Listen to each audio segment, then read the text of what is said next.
There are moments in history when the fall of a single empire feels like the death of an entire world.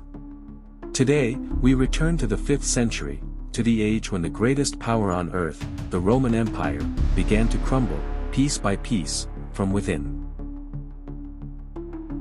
For centuries, Rome ruled the known world, with its laws, armies, architecture, and iron discipline.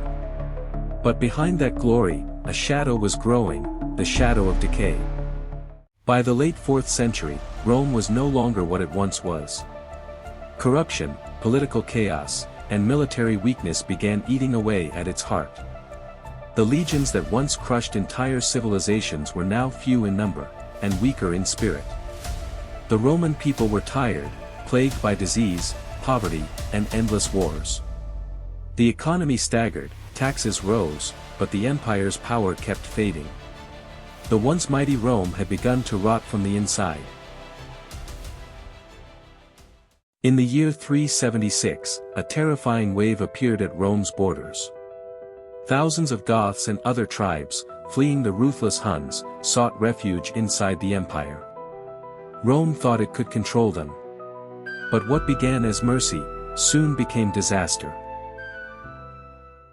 For the first time in history, non-Roman forces stood inside the empire's walls, and fought Rome as equals. The empire that once absorbed every enemy now found itself surrounded by them.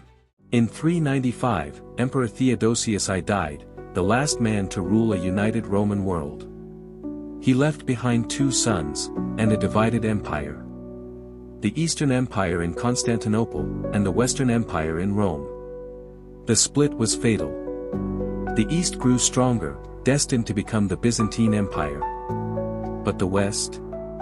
The West became a battlefield of ambition, greed, and betrayal. Its leaders were weak. Its armies were broken.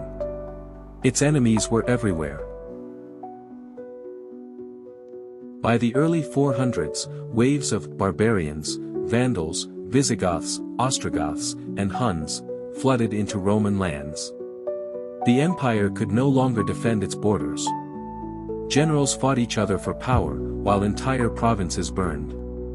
In 410, Rome itself, the Eternal City, was sacked by Alaric and his Visigoths. For the first time in 800 years, Rome had fallen to foreign hands. The world was stunned. The unthinkable had happened. By 476 AD, the Western Empire was little more than a shadow. Its armies were mercenaries.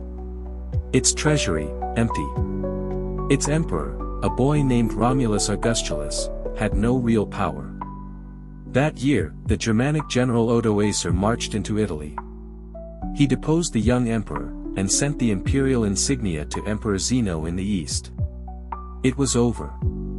The Western Roman Empire, the mightiest force the ancient world had ever known, was dead. But Rome's spirit did not vanish. It lived on, in law, in language, in architecture, in the very idea of civilization itself. The Eastern Roman Empire, or Byzantium, would carry its flame for another 1,000 years. Yet the West would never rise again as it once had. The fall of Rome wasn't just the end of an empire. It was the beginning of a new world, a world built from its ruins. From the ashes of the empire came the kingdoms of Europe, the birth of Christianity's power, and the dawn of the Middle Ages. Some say Rome never truly fell, it simply changed its form. Others believe every great empire carries a little piece of Rome's fate within it. So ask yourself, does history ever truly end? Or does it simply begin again?